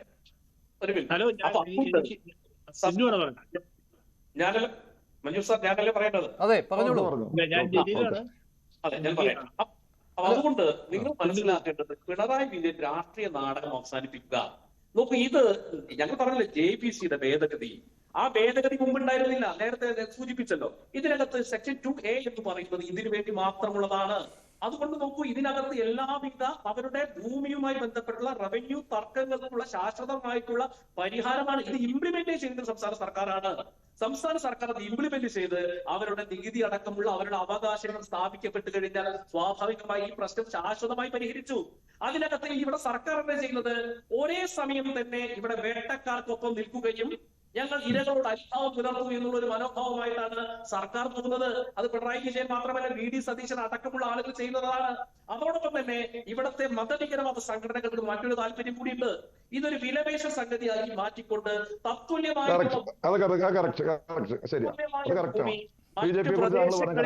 ഇതിന്റെ വിലപേശലിന്റെ ഭാഗമായി കൊണ്ട് കാസയെ കുറിച്ച് താങ്കൾ പറഞ്ഞത് കറക്റ്റാണ്. കാസയെ കുറിച്ചും ബി ജെ പിയെ കുറിച്ചും സംഘപരിവാറിനെ കുറിച്ചും അവിടെ വിലപേശം നടത്തി അവിടെ വോട്ട് ബാങ്ക് ഉണ്ടാക്കുന്നത് കറക്റ്റാണ്, ശരിയാണ്. അവിടെ ഞങ്ങൾ ആരും മുൻപത്ത് പോയിട്ട് അവിടെ കാസ എന്ന് പറയുമ്പോൾ ശ്രീ മുജീബ് റഹ്മാൻ കത്തോലിക്ക സഭ അവരുടെ നിലപാടായിട്ട് തന്നെ പറഞ്ഞിട്ടുള്ളതാണ്. അത് കാസയുടെ നിലപാട് മാത്രമല്ല, കത്തോലിക്ക സഭയുടെ നിലപാടാണ്. അത് കത്തോലിക്ക സഭയിലെ മെത്രാന്മാർ തന്നെ വ്യക്തമാക്കിയിട്ടുള്ളതാണ്. കത്തോലിക്ക സഭയെ ഈ അവിടെ രാഷ്ട്രീയമായിട്ട് ഏറ്റവും വലിയ നേട്ടം ഉണ്ടാക്കുന്നത് RSSഉം BJPയും സംഘപരിവാറുമാണ് വിചാരിച്ചു കഴിഞ്ഞാൽ വോട്ട് ബാങ്കായി നിൽക്കുമെന്നാണ് നിങ്ങൾ കരുതുന്നത്? നിങ്ങൾ അങ്ങനെ മിസ്അണ്ടർസ്റ്റാൻഡ് KCBCയെയോ കത്തോലിക്ക സഭയെ ചെയ്യില്ലേ? ഞങ്ങളെ സംബന്ധിച്ചിടത്തോളം KCBCയുടെ നിലപാടിനെ അതിനിശ്ചിതമായി തന്നെ ഞങ്ങൾ വിമർശിക്കുന്നു. KCBC ഭേദഗതി നിയമവുമായി ബന്ധപ്പെട്ട് എടുക്കപ്പെട്ടിട്ടുള്ളത് തെറ്റായ സമീപനമാണ്. ഞങ്ങൾ ചെയ്യുന്നത് അഡ്രസ് ചെയ്യുന്നത് ഈ രാജ്യത്തിന്റെ വലിയൊരു പ്രശ്നമാണ്. മുനമ്പത്തെ പോലെ ആയിരക്കണക്കിന് പ്രദേശങ്ങളിൽ ഇത്തരത്തിലുള്ള സംഭവങ്ങളുണ്ട്. സ്വന്തം മണ്ണിൽ നിന്ന് കുടിയിറക്കപ്പെട്ട ആളുകളുണ്ട്. പതിറ്റാണ്ടുകളുടെ പാരമ്പര്യമുള്ള ക്ഷേത്രങ്ങൾ നഷ്ടപ്പെട്ടിട്ടുണ്ട്. പതിറ്റാണ്ടുകളായി പാരമ്പര്യമായി കൃഷിഭൂമി നഷ്ടപ്പെട്ടിട്ടുണ്ട്. അപ്പൊ ഒരു കിരാത നിയമത്തെ ശരി ഞാൻ ഇടപെടുകയാണ്. ശ്രീ PK ജലീൽ, ഞാൻ ഇടപെടുകയാണ്. ശ്രീ PK ജലീൽ, അല്ല ഒരു സെക്കൻഡ്. ശരി, ഈ വഖഫിനകത്ത് നമ്മുടെ മുനമ്പത്തെ ജനങ്ങൾ കിട്ടുന്നത് അല്ലാതെ 600 കുടുംബങ്ങളെ വോട്ട് ബാങ്കാക്കുന്ന രാഷ്ട്രീയം BJPയുടെ രാഷ്ട്രീയമല്ല. ശരി, ശ്രീ PK ജലീൽ, ഇന്ന് മമതാ ബാനർജി പറയുകയുണ്ടായി ബംഗാളിൽ ഈ നിയമം നടപ്പിലാക്കുകയില്ല എന്ന്. ഇപ്പോൾ ശരിക്കും മുഖ്യമന്ത്രി പിണറായി വിജയനും പറയാതെ പറയുന്നത് അത് തന്നെയല്ലേ? വഖഫ് നിയമം മുനമ്പമാണല്ലോ കേരളത്തിൽ ഈ വഖഫുമായി ബന്ധപ്പെട്ട് നിലവിലുള്ള ഏറ്റവും വലിയ വിഷയം. അപ്പോൾ അത് പരിഹരിക്കാൻ വഖഫ് നിയമം പര്യാപ്തമല്ല എന്ന് പറയുമ്പോൾ ഇവിടെ നടപ്പിലാക്കുകയില്ല എന്ന് പറയാതെ പറയുകയല്ലേ ചെയ്യുന്നത്? ശ്രീ PK ജലീൽ. അല്ല, അത് മുഖ്യമന്ത്രിയോടും അദ്ദേഹത്തിന്റെ പാർട്ടിയോടും പറഞ്ഞതിനെ കുറിച്ച് വിശദീകരണം ചോദിക്കണം. ഞാൻ ആദ്യം അദ്ദേഹം പറഞ്ഞ രാഷ്ട്രീയ ആരോപണം, ഇത് കിരാത നിയമം, ഈ നിയമം ഇന്ത്യയിൽ വഖഫ് ഭൂമികൾ പിടിച്ചെടുക്കാൻ വേണ്ടി ഉപയോഗിക്കുന്ന നിയമം എന്നെല്ലാം ആണ് സ്ഥിരമായി ആക്ഷേപിക്കുന്നത്. ഇപ്പൊ ഇവിടെയും ആക്ഷേപിച്ചത്. വസ്തുത എന്താണ്? 2013 സെക്ഷൻ 40 കുറിച്ചാണ് ഈ പറയുന്നത്. 2013 1954 തൊട്ടേ ഈ ഇതുപോലെ സമാനമായ സെക്ഷൻ ഉണ്ടായിരുന്നു, നിയമമുണ്ട്. പ്രിന്റ് പറയുന്നത് 2013 സെക്ഷൻ 40 2013 വരുന്നത്. അല്ല, അതിനു മുമ്പുണ്ട്. 54 വന്നു. പക്ഷേ അതിന്റെ ഈ സെക്ഷന്റെ നമ്പർ മാറ്റമായിരുന്നു. പക്ഷെ അന്ന് സിവിൽ കോടതി പോയായിരുന്നു, ഇത്രയും രൂക്ഷമായിരുന്നില്ല. 95 ശേഷമാണ് ഈ സിവിൽ കോടതി മാറിയപ്പോഴാണ് പ്രശ്നമായത്. ഞാൻ പറയാം ഇത് നേരത്തെ ഉണ്ടായിരുന്നു. പക്ഷേ ആ നിയമം ഉപയോഗിച്ച് നഷ്ടപ്പെട്ട വസ്തുക്കൾ തിരിച്ചുപിടിക്കാൻ ശക്തമല്ലാത്തതുകൊണ്ട് 2013 അമെന്റ്മെന്റിലാണ് വളരെ ശക്തമായ നിയമമായി 95 സാർ, 2013 95 ശേഷം 2013 ആകട്ടെ. ഈ 95 2013 അമെന്റ്മെന്റുകളാണ് കിരാതമായ ഒരു വഖഫ് നിയമമാക്കി മാറ്റിയത് എന്നാണ് സ്ഥിരമായി നിങ്ങൾ ആക്ഷേപിക്കുന്നത്. ആരാണ് ഈ 2013 അമെന്റ്മെന്റ് കൊണ്ടുവന്നത്? 2013 ഇന്ത്യ ഭരിക്കുന്നത് മൻമോഹൻ സിംഗ് ആണ്. ആ അമെന്റ്മെന്റിന് ആധാരം അതിനു മുമ്പ് 2008 റഹ്മാൻ ഖാന്റെ നേതൃത്വത്തിൽ രൂപീകരിച്ച JPC ഇന്ത്യ മുഴുവൻ സഞ്ചരിച്ച് സമർപ്പിച്ച റിപ്പോർട്ടിന്റെ അടിസ്ഥാനത്തിലാണ് അമെന്റ്മെന്റ് വരുന്നത്. ആ JPCയിൽ ജോയിന്റ് പാർലമെന്ററി കമ്മിറ്റിയിൽ രാജ്യസഭയിലെ 9 അംഗങ്ങളിൽ 2 പേർ BJPക്കാരായിരുന്നു. 14 ലോക്സഭയിലെ അംഗങ്ങളിൽ 4 പേർ, പ്രഹ്ലാദ് ജോഷി അടക്കമുള്ള 4 പേർ, അങ്ങനെ 6 പേർ ആ JPCയിൽ ഉണ്ടായിരുന്നു. അവർ ഇന്ത്യ മുഴുവൻ സഞ്ചരിച്ചുണ്ടാക്കിയ ഒരു റിപ്പോർട്ട് അതിനുശേഷം 2013 അത് പാർലമെന്റിൽ വെച്ച് നിയമമാകുന്നു. മൻമോഹൻ സിംഗ് ഭരിക്കുമ്പോൾ 2013 കോൺഗ്രസിന്റെ UPAക്ക് സ്വന്തമായി ഭൂരിപക്ഷം ഉണ്ടായിരുന്നില്ല. കോൺഗ്രസിനില്ല, UPAക്കില്ല. 262 സീറ്റ് മാത്രമേ ഉള്ളൂ. മൂന്നാം മുന്നണിയായി മത്സരിച്ച LDFന്റെ പിന്തുണയോടെയാണ് അന്ന് സർക്കാർ അത് ഉണ്ടാക്കിയത്. ഇവിടെ ശക്തമായ ഒരു പ്രതിപക്ഷം, 167 സീറ്റുമായി ശക്തമായ ഒരു പ്രതിപക്ഷം BJP ഉണ്ടായിരുന്നു. വാജ്പേയിയും അദ്വാനിയും അതുപോലെ ഉയർന്ന നേതാക്കൾ, എന്തിനൽപ്പം തീവ്ര സ്വഭാവമുണ്ടെന്ന് നമ്മൾ കാണുന്ന യോഗി ആദിത്യനാഥിനെ പോലെ ഉമാഭാരതിയെ പോലുള്ളവരും ആ പാർലമെന്റിൽ ഉണ്ടായിരുന്നു. 2013 എന്ന് പറഞ്ഞാൽ 10-12 വർഷങ്ങൾക്ക് മുമ്പ് മാത്രമാണ്.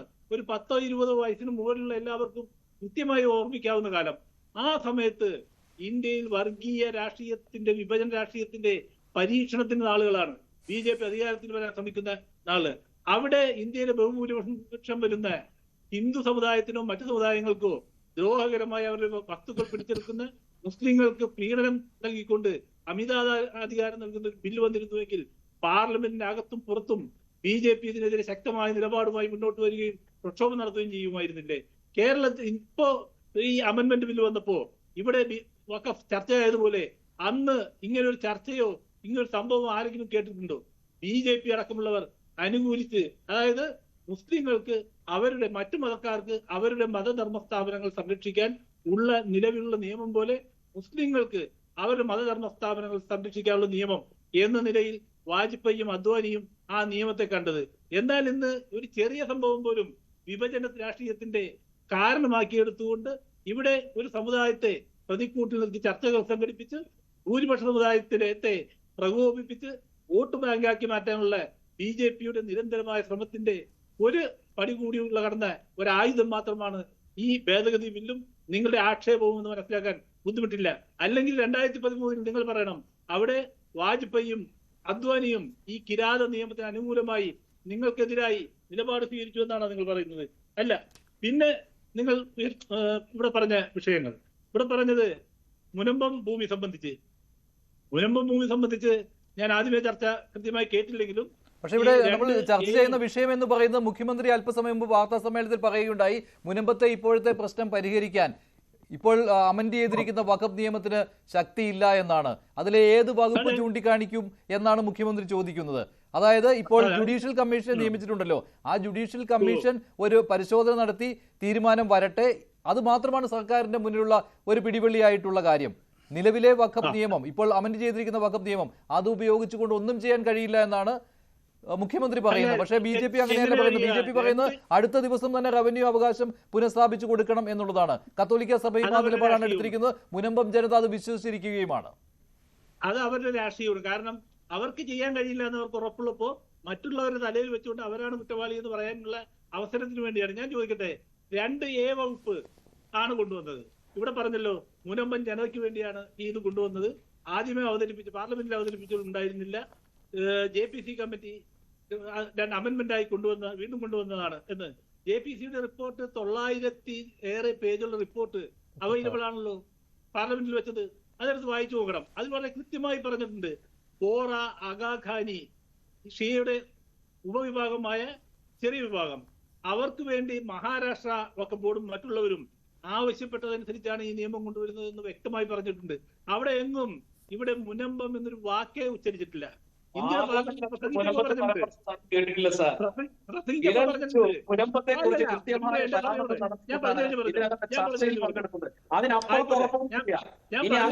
വിശ്വാസത്തിലേക്ക് 15-ാം തീയതി കിരൺ റിജിജു മുനമ്പത്ത് വരുന്നുണ്ട്.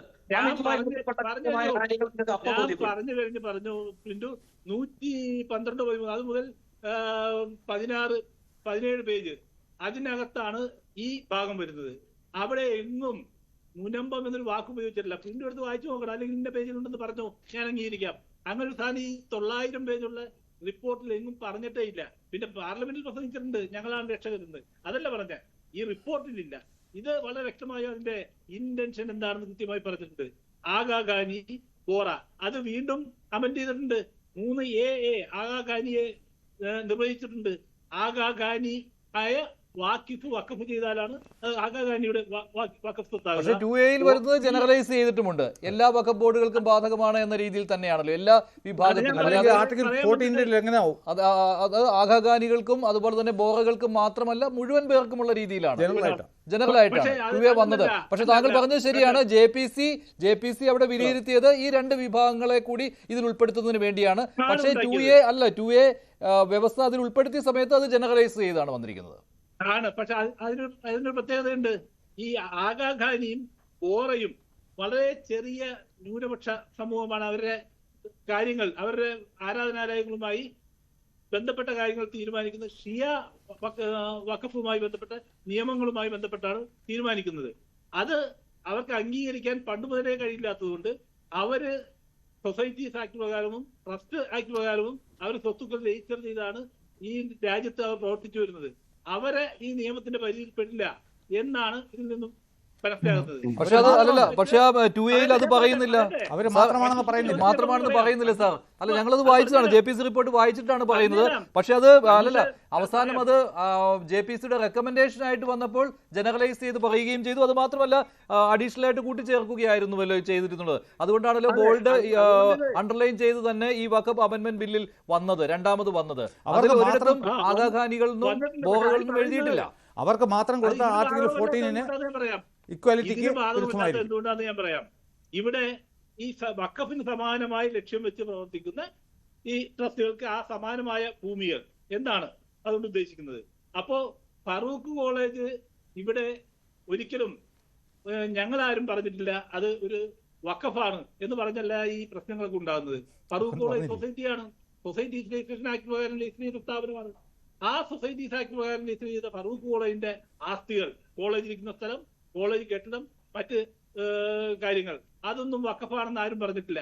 അതെല്ലാം ഈ ട്രസ്റ്റ് ആക്ട് പ്രകാരം, ട്രസ്റ്റ് നിയമപ്രകാരം കൈകാര്യം ചെയ്തു വരുന്ന സ്ഥാപനങ്ങളും സ്ഥലങ്ങളും മാത്രമാണ്. ഈ പർട്ടിക്കുലർ സ്ഥലം ഇത് വഖഫാണ്, വഖഫ് ചെയ്താണ് കൊടുക്കുന്നത്. അവിടെ ഫറൂഖ് ഈ ആക്ടിൽ പറയുന്ന പോലെ ഈ ട്രസ്റ്റിന്റെ സ്ഥലം, ട്രസ്റ്റിന് കൊടുത്ത സ്ഥലം അങ്ങനെയല്ല. ഈ ട്രസ്റ്റിനല്ല സ്ഥലം കൊടുത്തേക്കുന്നത്. ഇത് വഖഫ് എന്ന് പറഞ്ഞാൽ ഓൾമൈറ്റി ഗോഡിനാണ്. അതിന്റെ മാനേജർ അഥവാ മുത്തവല്ലി മാത്രമാണ് ഫറൂഖ് കോളേജ്. ഇത് ട്രസ്റ്റിന്റെ സ്ഥലമാണ്, അതുകൊണ്ട് നിയമം ബാധിക്കും. അല്ല, താങ്കൾ ഇതിന്റെ ഒരു ക്ലാരിഫിക്കേഷൻ ആയിട്ട് രാജ്യസഭയിലും ലോക്സഭയിലും ന്യൂനപക്ഷ ക്ഷേമ മന്ത്രി നടത്തിയ പ്രസ്താവന താങ്കൾ കേട്ട് കാണുമല്ലോ. അതിൽ ഇതിന്റെ കുറിച്ച് ക്ലാരിറ്റി വരുത്തിയിട്ടുണ്ട്. അതുപോലെ തന്നെ അമിത്ഷാ പാർലമെന്റിൽ സംസാരിച്ച സമയത്തും അദ്ദേഹം പറഞ്ഞു, ട്രസ്റ്റ് വഴിയോ സൊസൈറ്റികൾ വഴിയോ ഒക്കെയാണ് വഖഫ് ചെയ്യേണ്ടതെങ്കിൽ നിങ്ങൾ അങ്ങനെ ചെയ്തോളൂ, പക്ഷേ അത് ഈ വഖഫ് നിയമത്തിന്റെ പരിധിയിൽ ഉണ്ടാവുകയില്ല, അതിന് വെളിയിലായിരിക്കും, അതിന് പ്രത്യേക മാനേജ്മെന്റ് ആയിരിക്കും, അത് വഖഫ് നിയമവുമായിട്ട് ഒരു ബന്ധവും ഉണ്ടാവുകയില്ല എന്നാണ്. വഖഫ് ബോർഡിനോ വഖഫ് കൗൺസിലിനോ ഒന്നും അതിലൊരു അധികാരവും ഉണ്ടായിരിക്കുകയില്ല എന്നാണ്. അത് വെച്ചുകൊണ്ടാണ് ഈ 2A ഇവിടെ വ്യാഖ്യാനം ചെയ്യുന്നത്. അതായത് ഇത് ട്രസ്റ്റുകളോ സൊസൈറ്റികളോ ആണ്, അത് വഖഫായി കൺസിഡർ ചെയ്യാൻ പറ്റുകയില്ല. ആയിക്കോട്ടെ, ഇനി ചെയ്യുന്ന സ്ഥലങ്ങൾക്കല്ലേ, അവിടെയാണ് തർക്കമുള്ളത്. നമ്മൾ വിചാരിക്കേണ്ടത് ഈ ബോറയുടെയും വഖഫിന്റെയും എല്ലാം വെളിയിൽ പോയിട്ടില്ല. അവർക്ക് വേണ്ടിയിട്ട് പ്രത്യേകം വഖഫ് ബോർഡുകളും ഇപ്പോൾ ഉണ്ടാക്കിയിരിക്കുകയാണ്. വഖഫ് ബോർഡ് വേണമെങ്കിലും ഉണ്ടാക്കാം. അതായത് യഥാർത്ഥത്തിലുള്ള വഖഫായിട്ട് മുത്തവല്ലിയെ ഏൽപ്പിച്ച ഈ വഖഫുകളൊക്കെ വഖഫ് ആക്ടിൻ്റെ അകത്തും അല്ലാതെ ട്രസ്റ്റോ അല്ലെങ്കിൽ സൊസൈറ്റിക്കോ കൊടുത്തതൊക്കെ വഖഫ് ആക്ടിന്റെ വെളിയിലുമായിരിക്കും എന്നാണ് ഇവിടെ പറയുന്നത്. പക്ഷെ അദ്ദേഹം പറയുന്നത് അങ്ങനെയല്ല, ജലീൽ പറയുന്നത് ഇനി അങ്ങോട്ടുള്ളത് എന്നുള്ള അല്ലല്ല, before or after the commencement എന്നുള്ള സാറ് കൃത്യമായിട്ട് അറിയാം. സാർ ഇവിടെ മനഃപൂർവ്വം പറയുന്ന സാർ അത് കണ്ണടയ്ക്കുകയല്ലേ ചെയ്യുന്നത്, സാർ കണ്ണടയ്ക്കുകയല്ലേ ചെയ്യുന്നത് ജലീൽ സാർ. അല്ല, സൊസൈറ്റിയുടെ കീഴിൽ വരുന്ന സ്ഥലം ശരിയാണ്. മറിച്ച് ഇത് സൊസൈറ്റിയെ മുത്തവല്ലിയായി നിശ്ചയിക്കുമ്പോൾ 950 നിശ്ചയിക്കുമ്പോഴും നിശ്ചയിച്ചില്ലല്ലോ, ഒരു പ്രമാണത്തിലും എഴുതിയിട്ടില്ല മുത്തവല്ലിയാണ്. മുത്തവല്ലി ഫറൂഖ് കോളേജ് മുത്തവല്ലിയാണെന്ന് പറഞ്ഞിട്ടില്ല സാർ, ഒറ്റ രേഖയിലും പറഞ്ഞിട്ടില്ല.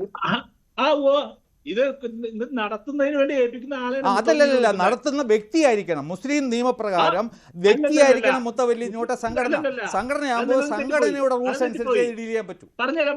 പറഞ്ഞുതരാം. ഇപ്പൊ നിലവിൽ വ്യക്തി മുത്തവല്ലിയായിട്ടുണ്ട്. നമ്മുടെ ഈ പ്രദേശങ്ങളിൽ പള്ളി, മറ്റു സ്ഥാപനങ്ങൾക്ക് കമ്മിറ്റിയാണ്, പൊതുജനം തെരഞ്ഞെടുക്കുന്ന കമ്മിറ്റിയാണ് മുത്തവല്ലി ഇഷ്യൂ കൈകാര്യം ചെയ്യുന്ന തെരഞ്ഞെടുക്കപ്പെട്ട കമ്മിറ്റിയാണ്. പിന്നെ ട്രസ്റ്റ്, അതുപോലെ സൊസൈറ്റി, ഇത് ഏതും മുത്തവല്ലിയായിട്ട് പ്രവർത്തിക്കാം. കൊണ്ടുവന്നില്ലേ, നമ്മുടെ സാഹചര്യം അനുസരിച്ച് കൊണ്ടുവന്നില്ലേ. ഇനിഷ്യൽ മുസ്ലിം മതത്തിന്റെ അടിയിലുള്ള നിയമപ്രകാരം ഒരു വ്യക്തിയായിരിക്കണം മുത്തവല്ലി, ഒരു സംഘടന.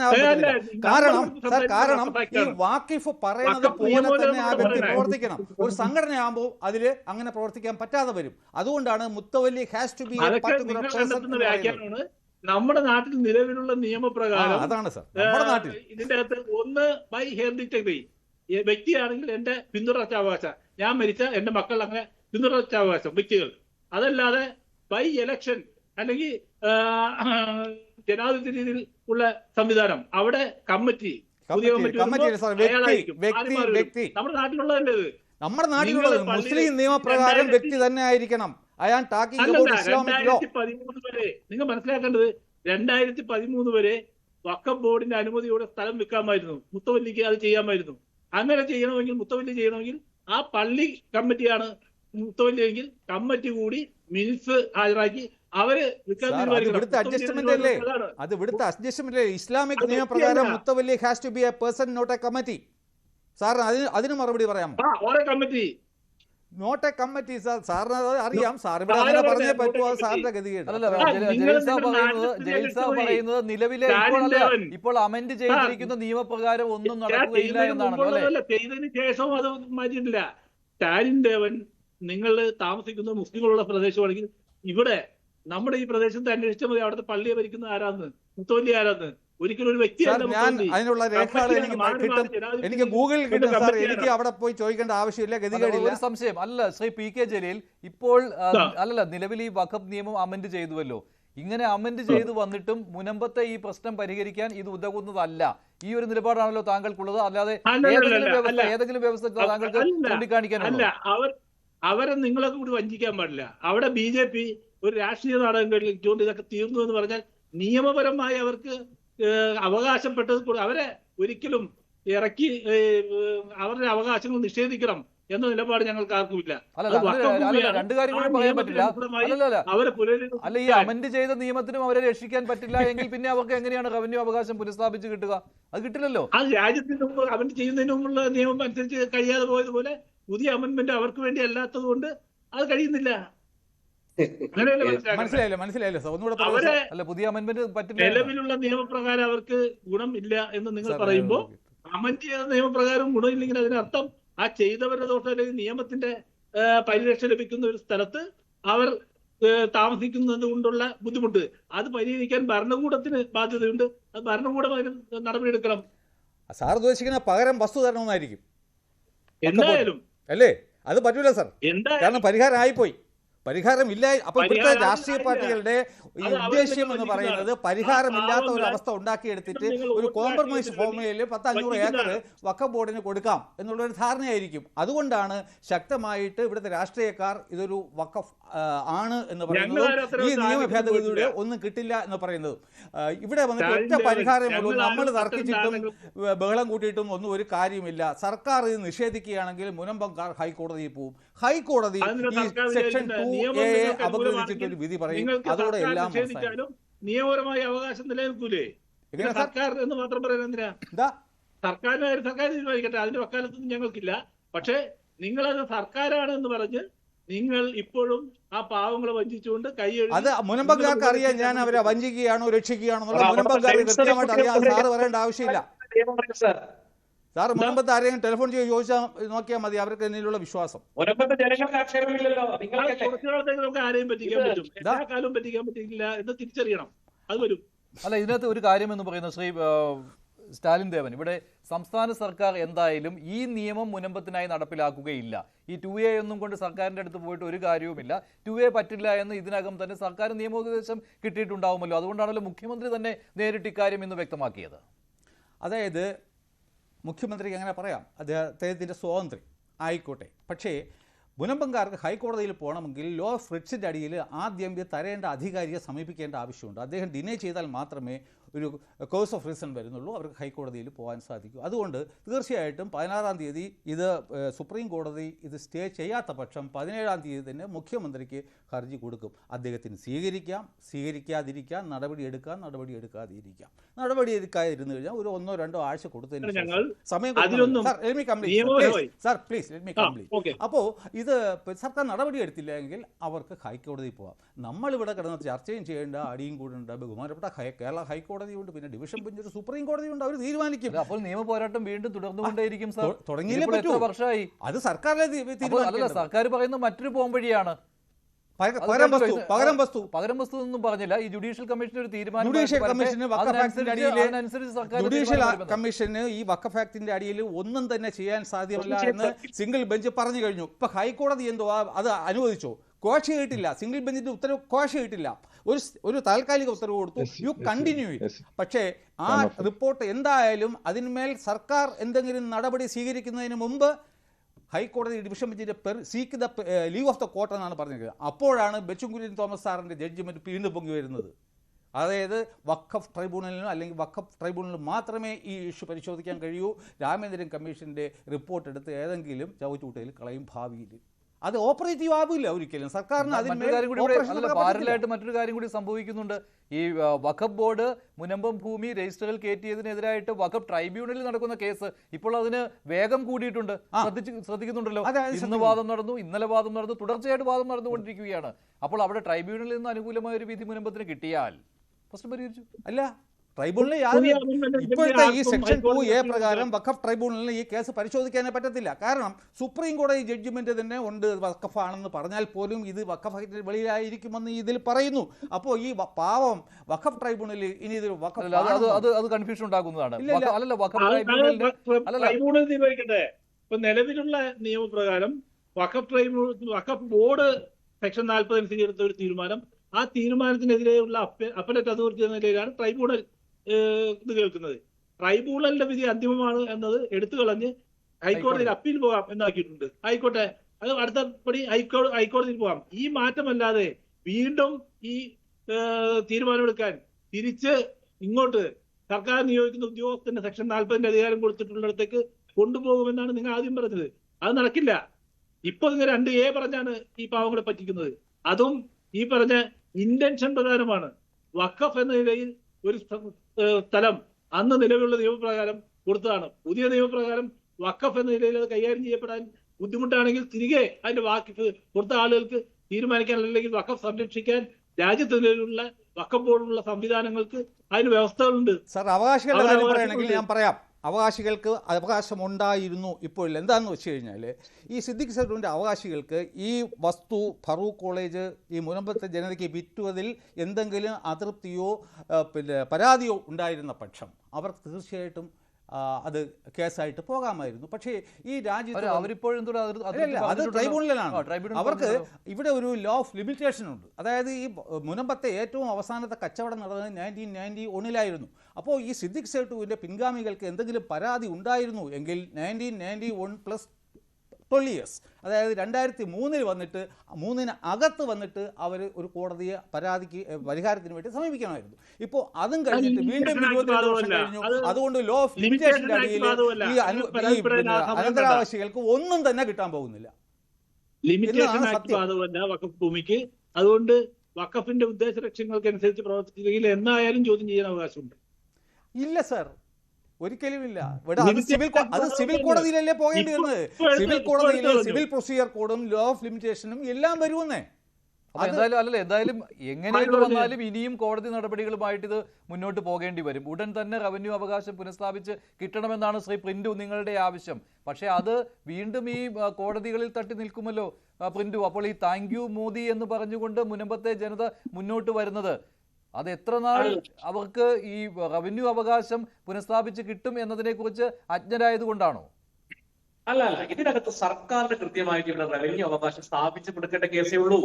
അവിടെയാണ് പിണറായി വിജയന്റെ ഇരട്ടത്താവ് നമ്മൾ മനസ്സിലാക്കണം. അദ്ദേഹം ഇന്ന് വളരെ നിഷ്കളങ്കമായി പറയുകയാണ് എവിടെയാണ് ഈ ആക്ടിനകത്ത് ഈ നിയമ ഭേദഗതിക്കും അവരുടെ അവകാശങ്ങൾ ചോദിക്കുകയാണ്. അതിന് രാഷ്ട്രീയ തട്ടിപ്പ് നമ്മൾ മനസ്സിലാക്കണം. 2 രീതിയിലാണ് ഇവിടെ രാഷ്ട്രീയ തട്ടിപ്പ് നടക്കുന്നത്. പിണറായി വിജയൻ ഇത് നിയമപരമായ സങ്കീർണതയോടെ മുന്നോട്ട് വീണ്ടും പോയിട്ട് നിയമത്തിന്റെ സാങ്കേതികത്തിൽ നിന്ന് തന്നെ മുനമ്പത്തെ ജനതയ്ക്ക് കിട്ടട്ടെ, ഞങ്ങളത് കൊടുക്കില്ല എന്ന് മുസ്ലിം സമൂഹത്തെ ബോധ്യപ്പെടുത്താനുള്ള പിണറായിയുടെ ശ്രമം. രണ്ടാമതൊരു ശ്രമം എന്ന് പറയുന്നത് ഇവിടെ മുസ്ലിം സംഘടനകൾ വലിയ മതേതര പാരമ്പര്യത്തിന്റെ അവകാശികളും മാനവികത്തിന്റെ അവകാശങ്ങളുമായിട്ട് വന്നിട്ടുണ്ട് ഒരു പറ്റം ആളുകൾ. അപ്പൊ അവർക്ക് ഞങ്ങളുടെ ഔദാര്യത്തിന്റെ ഫലമായിട്ടാണ് ഇത് തെറ്റുന്നത്. അപ്പൊ അവർക്ക് കേന്ദ്രം കൊണ്ടുവന്ന നിയമപരമല്ല.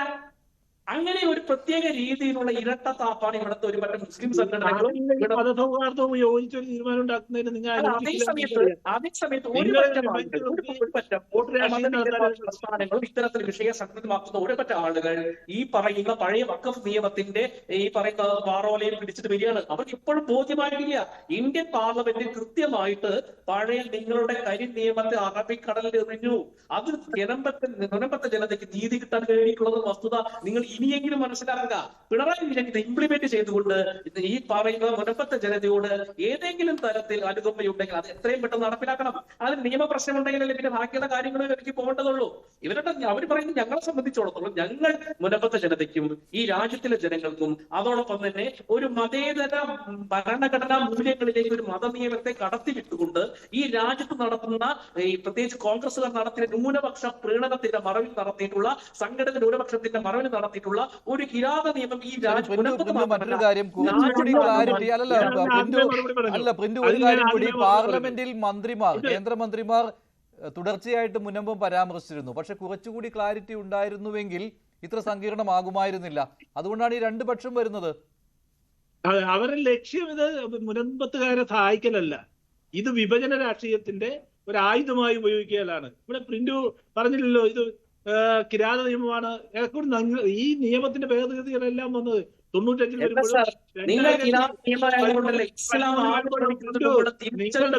ശക്തമായ പ്രതിപക്ഷമായ നേതാക്കളുണ്ട്. അവരൊക്കെ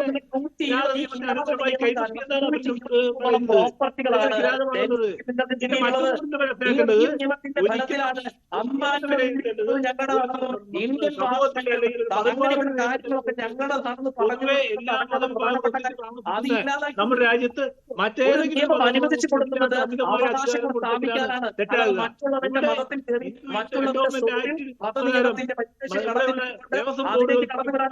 ആ അധികാരത്തെക്കാൾ എന്ത് കൂടുതലാണ് വഖഫ് ബോർഡ് കിട്ടുന്നതെന്ന് പ്രിന്റിന് പറയാൻ കഴിയുമോ? കഴിയില്ല. സെക്ഷൻ 40 അനുസരിച്ച് വഖഫ് ബോർഡ് തീരുമാനിക്കും ഇത് ഭൂമിയാണോ, എന്നിട്ട് അവർ തിരിച്ചു പിടിക്കാൻ ശ്രമിക്കുമെന്ന് പറയുന്നത് ഈ എൻഡോമെന്റ് ആക്ട് പ്രകാരം നമ്മുടെ രണ്ടുപേരും പറഞ്ഞാൽ ഒന്നും കേൾക്കുകയില്ല. ശ്രീ സ്റ്റാലിൻ ദേവൻ ഇപ്പോൾ ജലീൽ പറഞ്ഞ ഒരു കാര്യമുണ്ട്, ഇത് കൺഫ്യൂഷൻ ഉണ്ടാക്കി ഈ സംഭവം നീട്ടിക്കൊണ്ട് പോകുവാനുള്ള ഒരു രാഷ്ട്രീയ മുതലെടുപ്പ് ശ്രമം കൂടി ഇതിലുണ്ട് എന്ന്. ക്ലാരിറ്റി കുറച്ചുകൂടി ഉണ്ടായിരുന്നുവെങ്കിൽ ഇത്രമാത്രം തല്ലുപിടിക്കേണ്ട ആവശ്യം ഉണ്ടാകുമായിരുന്നു. ഒരു ക്ലാരിറ്റി ഇല്ല. നിയമപരമായി ചർച്ച ചെയ്യുമ്പോഴും തീരുമാനമെടുക്കുമ്പോൾ ഇത് ഓറയ്ക്കും ഇവർക്കും വേണ്ടിയാണ്, അഗാഖാനിക്കും വേണ്ടിയാണ്. അവർക്ക് മാത്രം കൊടുത്തു കഴിഞ്ഞാൽ സാർ, അവർക്ക് എന്റെ സമയമായിരുന്നു.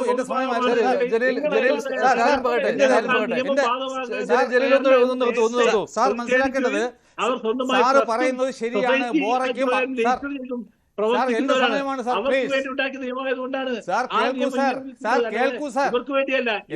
കേൾക്കൂ, ഞാൻ റിപ്പോർട്ട് വായിച്ചു. സാറ് പറയുന്നത് 100% ശരിയാണ്. ബോറയ്ക്കും അഗാഖാനിക്കും വേണ്ടി തന്നെയാണ് ഈ നിർദ്ദേശം അവർ പരിശോധിച്ചത്. പക്ഷേ അത് വന്നിട്ട് ഈ ആക്ടിൽ ബോറയ്ക്കും അഗാഖാനിക്കും മാത്രം കൊടുത്തു കഴിഞ്ഞാൽ അത് ആർട്ടിക്കിൾ 14 ഒരു ലംഘനമാവും. Equality before law and equal protection of law. അതുകൊണ്ടാണ് ഇത് ജനറലൈസ് ചെയ്തപ്പോൾ സമാനമായിട്ട് അവരുടെ ഈ ട്രസ്റ്റും അല്ലെങ്കിൽ സൊസൈറ്റി പോലെയൊക്കെയുള്ള സ്ഥാപനത്തിന് എക്സംഷൻ കൊടുക്കുമ്പോൾ അതിനടിയിൽ ഇതും വന്ന് പെട്ടത്. സാറ് പറഞ്ഞ ശരിയാണ്. ഈ മുനമ്പത്തിന് വേണ്ടി മാത്രം സാറ് പറഞ്ഞ ശരിയാണ്. കൊടുക്കുന്ന ഭൂമിയാണ്, അതുകൊണ്ടാണ് അങ്ങനെ എഴുതിയത് സാറേ തന്നെ. പക്ഷെ അത് ആര് കൊടുക്കും? ഇന്ത്യയിലെ ഏത് പൗരൻ കൊടുത്താലും സെയിം നിയമമായിരിക്കും ഞാൻ പറഞ്ഞോളൂ. സാറ് പറഞ്ഞത് ശരിയാണ്, നിയമം സെയിമാണ്. പക്ഷെ അകാരിയും ബോറയും കൊടുക്കുന്നത് സൊസൈറ്റിക്കാണ്. സൊസൈറ്റിക്ക് ട്രസ്റ്റും ആക്കാം, സൊസൈറ്റിക്കും ആക്കാം, വേറെ ഏതെങ്കിലും സ്റ്റാറ്റ്യൂട്ട് പ്രകാരമായിരിക്കാം. പക്ഷേ പൊതുധർമ്മ സ്ഥാപനമായിരിക്കണമെന്ന് മാത്രം. ഏത് സ്റ്റാറ്റ്യൂട്ടും പക്ഷെ അത് പൊതുധർമ്മ സ്ഥാപനം ആയിരിക്കണം, പബ്ലിക് ചാരിറ്റി ആയിരിക്കണം, ഒരു മുസ്ലിം കൊടുത്തതായിരിക്കണം, മുസ്ലിം മതപരമായ പയസ് റിലീജിയസ് ആൻഡ് ചാരിറ്റബിൾ പർപ്പസിന് വേണ്ടി ആയിരിക്കണം, ഏതെങ്കിലും ഒരു സ്റ്റാറ്റ്യൂട്ട് പ്രകാരമോ ട്രസ്റ്റ് പ്രകാരമോ നിയന്ത്രിക്കപ്പെടുന്ന ഒരു പൊതുധർമ്മ സ്ഥാപനം ആയിരിക്കണം. ഇതാണ് അതിൽ ഈ ഫുൾഫിൽ ചെയ്യേണ്ട കണ്ടീഷൻ. മുനമ്പത്തെ സംബന്ധിച്ചിടത്തോളം ആണെങ്കിൽ ഇതെല്ലാം ഫുൾഫിൽ ചെയ്യപ്പെടുന്നു. പിന്നെ മുഖ്യമന്ത്രി പിന്നെ വന്നിട്ട് ഇത് കോടതിയിൽ പോലെ മാത്രമേ എന്നാലും ശരിയാവൂ. അതാണ് പിന്നെ മഞ്ജുഷ പറഞ്ഞതുപോലെ. പക്ഷേ ഇത് നമ്മളെ ഇപ്പം മുനമ്പക്കാർ കോടതിയിൽ പോകുന്നു, സിംഗിൾ ബെഞ്ച് ജയിക്കുന്നു. തീർച്ചയായിട്ടും സർക്കാർ, ഇതാണ് മുഖ്യമന്ത്രിയുടെ നിലപാടെങ്കിൽ അപ്പീൽ പോകും. എന്തായാലും കാര്യങ്ങൾ വീണ്ടും സങ്കീർണമാവുകയാണ്. അല്ല, വഖഫ് നിയമം വന്നതിന് ശേഷവും ഈ വാദപ്രതിവാദങ്ങൾ തുടരുകയാണ്. മുഖ്യമന്ത്രി ഇന്ന് സർക്കാരിന് ഇക്കാര്യത്തിൽ ഒന്നും ചെയ്യാനില്ല, വഖഫ് നിയമം വെച്ചുകൊണ്ട് എന്ന് പറഞ്ഞതോടുകൂടി ഇനി സർക്കാരിന്റെ കോർട്ടിലേക്ക് പന്തടിച്ചു വിട്ടതാണ് എന്നുള്ള തിരിച്ചറിവ് ഇപ്പോൾ സർക്കാരിന് ഉണ്ടായിരിക്കുകയാണ്. അതുകൊണ്ടായിരിക്കണം മുഖ്യമന്ത്രി ചോദ്യം ഇതായിരുന്നു, വഖഫ് നിയമം മുനമ്പത്തെ സഹായിക്കുമോ? സഹായിക്കുമെന്ന് 72% പ്രേക്ഷകർ, ഇല്ല എന്ന് 25%.